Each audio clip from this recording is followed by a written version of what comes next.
Hello everyone here, and this is the first video of my series from 5 Minute GCSE about GCSE AQA history, and the topic is Germany from 1870 to 1945.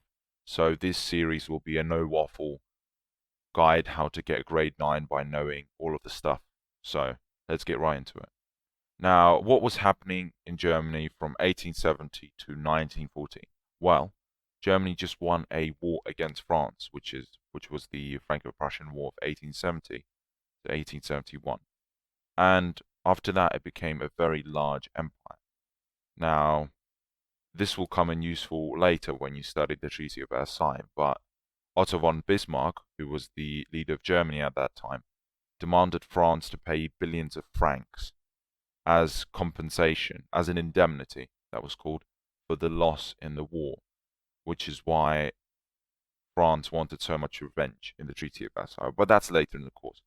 Um, and so at this time, Europe was undergoing its first stage of globalization and getting massively rich when, industrialization was happening, when factory owners were building lots of factories and everyone was becoming richer, except for the lower echelons of society. Now, Kaiser Wilhelm II was the king from 1888, and he had very high ambitions for Germany, and these are where the key terms will come in. He prioritized militarism and Weltpolitik, which was basically Germany focusing on building up its military and fighting for its place in the sun. Now, importantly, he passed special naval laws. Now, you need to remember that one, naval laws, between 1898 and 1912, which sharply increased military and naval funding. But this meant taxes had to be raised for the population. And as we'll see in the next video, this caused some other problems for Germany. Now, what was the Kaiser like? Well, he was a very enthusiastic patriot, and he was very passionate about what he did. But he was also short-tempered and impulsive, often making short-sighted decisions, which was bad for his empire. And he controlled, actually, foreign policy for Germany. So this actually ended up resulting in some unfortunate cases, let's just say. This is important as Germany at that point was an autocracy as well. He controlled practically everything, and we'll look what an autocracy is as the end. Now, the political system of Prussia was, as I mentioned before, very autocratic. So basically one person controlled everything. But it did have some things to help the Kaiser or do some jobs that the Kaiser could not do.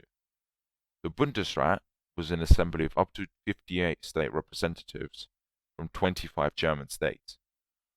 Now, he also had a chancellor, and that was basically his chief advisor. It was his chief minister, which all the other ministers obeyed. The Reichstag, which was a national parliament, and it was elected under men over 25, could discuss and amend legislation.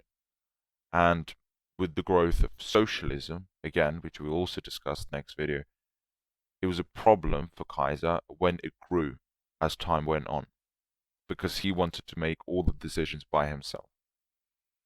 But despite that growth, he ignored a lot of his advisors and a lot of the Reichstag a lot of the time, and he could only make foreign policy decisions, so nobody could make that for him. He clearly stated that.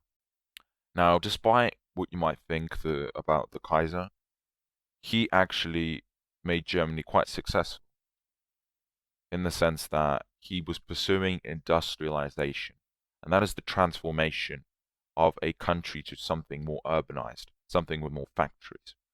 And it was generally quite successful. In fact, it was more successful than what Britain was doing and what France was doing. By 1914, Germany is producing twice as much coal as Britain. Between 1895 and 1907, the number of German workers engaged in machine building doubled. Germany's coal production reached over 250 million tons per annum by 1914. And this was similarly happening in their steel industries. But not all was well.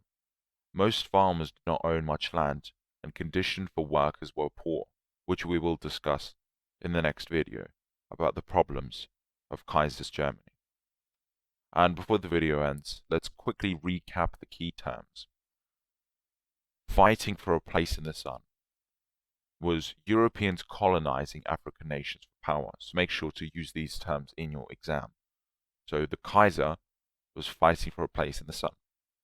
Weltpolitik, he pursued this, and this was his imperialist foreign policy. This was why he passed the naval laws.